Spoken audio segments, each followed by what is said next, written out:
السلام عليكم. الا بغيتو بحال هاد الدنجال هكا مقرمش تبعوا معايا الفيديو حتى الاخير.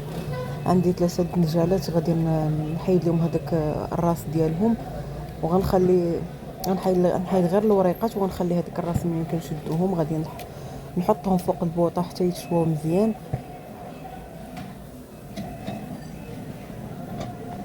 اذا كيف قلت لكم غنحطهم فوق البوطه حتى يتشواو مزيان، وغادي نديرهم في السوبيره ونسد عليهم حتى ترطاب ديك الجليده باش غادي نحيدهم.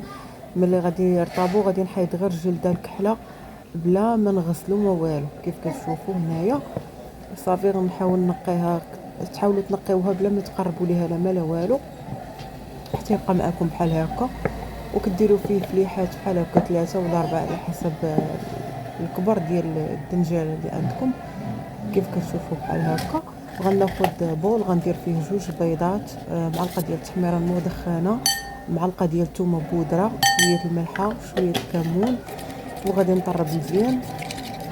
وغادي نبقى نغطس فيهم هذوك الدنيجلات اللي عندي، ومن بعد غادي ندوزهم في لاشابلور نغرقهم مزيان في هذيك التخليطه اللي درت، وغادي ندوزهم في لاشابلور باش كتعطيهم واحد التقرميشه زوينه. هذيك لاشابلور ضروري منها.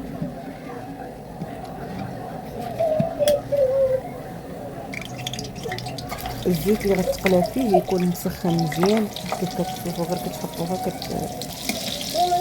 كيبان لكم الزيت راه سخون مزيان باش دغيا هو طيب. غير هذيك لاشابلور الطبقه الفوقانيه كتقرمش، ما تشبعوش منه تحلفوا عليه. الا بحال تقدروا تقولوا كتاكلوا في الحوت ولا في الدجاج متبل بواحد الطريقه ومقلي، جا خطير بزاف. والا تبعتوا هذه الوصفه هذه غادي يولي عندكم ادمان ان شاء الله. ما تنساوش تخليوا لي لايك وتبارطاجيو الفيديو الى عجباتكم الفكره. نشوفكم على خير ان شاء الله.